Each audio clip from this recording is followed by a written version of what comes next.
Hey guys, Mark Godet coming to you here. Look, today we're going to talk about competition.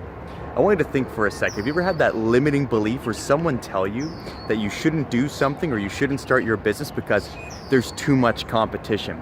I want to tell you guys that is absolute BS. It's nonsense. Every successful person that I have talked with or that I've learned from in business has told me that competition is actually quite healthy.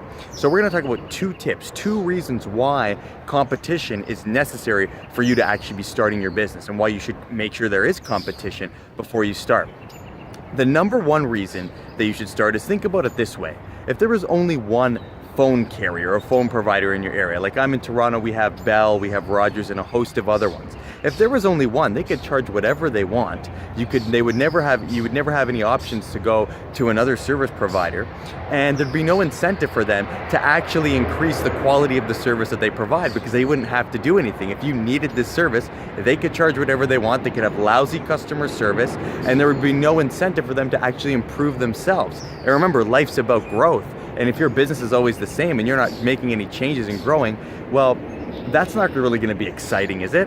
So think about it from that way. If there was like no companies that were offering the same product or service, there would be no incentive for people to grow or provide a better service and value to their consumers, the people that are paying them money.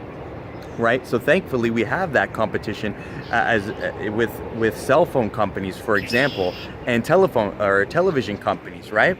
That's just one example. But I want you to take a look at the second reason, and the second reason is arguably just as important, if not more important. Take a look at those areas. If you were to start a business, for example, and there was no one doing anything, you just thought it was a great idea, but there's no one else doing it, and you're going to go and market that and serve it. Well, how do you know that the market even wants that product or service? I mean, the reality is, where there's competition and there's things that are making sales, that's where you want to be. Think about it. Think about the health food industry. That is a growing industry. Every single year that is growing more and more. It's a multi-billion-dollar industry, the health supplement industry. Now, and there's new companies coming out all the time that have different natural health products. They have their own spin on things. They have their own personality. They have their own special lines that they promote, and they just put a different spin on it. But those companies are still able to grow. Think about the social media. Think about affiliate marketing. Affiliate marketers always look, the successful ones, for a product that is selling. They don't look for someone that isn't making any sales, because they know that's where their opportunity is. Your opportunity is where there is already sales being made, where there's already competition, we'll call it, because we know that someone wants that product or service.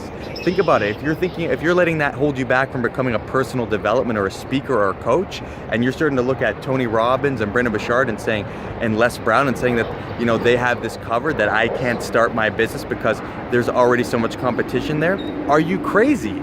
I would ask you to look at the statistics. Les Brown himself says it's a great opportunity for people to get into, because it is a multi-billion-dollar industry, and it's growing every single year. So that's a sign for you that you can actually go in there and create something that's going to be very successful. The difference is that you'll have a different spin on it. You'll see what the people that are successful or in the industry are doing, and then you'll put your own spin and say, how could I make that even better? And then that's why people are going to come to you, because you're going to make it that little bit better. You're going to take what's working in the industry and you're going to add your own positive spin, which makes it a little bit unique, which is also going to make more people want to come to you. But on top of that, you're going to have your own personality. You're going to have your own flavor to the business. And again, that's going to attract certain people to you. So this doesn't matter whether you're writing a book. This doesn't matter whether you're trying to be an author, a coach, a trainer, an artist, make your own supplement company. It doesn't matter. There's opportunity for everyone, right? It's more riskier to actually enter into the business when you don't know if there's anyone that wants to buy that product or service. And even guys like Gary Vaynerchuk say the exact same thing. So guys, if you're letting that limiting belief stop you from starting your business or creating the idea that you want to bring into the marketplace, you're holding yourself back, and you're doing yourself and your customers a disservice. Remember, competition is good. Remember the two reasons. Number one, if there was only one company offering one product or service, that wouldn't really be any incentive to provide more value to the consumers or to grow. And as a consumer, I'm sure you can appreciate that that's not going to probably be the best situation that you're going to find yourself in, is it? You'd want multiple companies offering that service so you have a choice. And then two, make sure when there's people buying and there is competition in the marketplace, we know there's a demand for that product. And therefore we just have to position ourselves in a way with what's working from those other people we can model after, and two, add our own twist and things in ways we can make, things in ways that we make it or feel that we can make it better. And that's going to allow us to be more confidently entering to the marketplace and allow us to be more successful right off the bat. So take those two areas to heart, and remember, live your life from a place of inspiration, empowerment, and freedom. And I'll see you guys on the next video. Peace.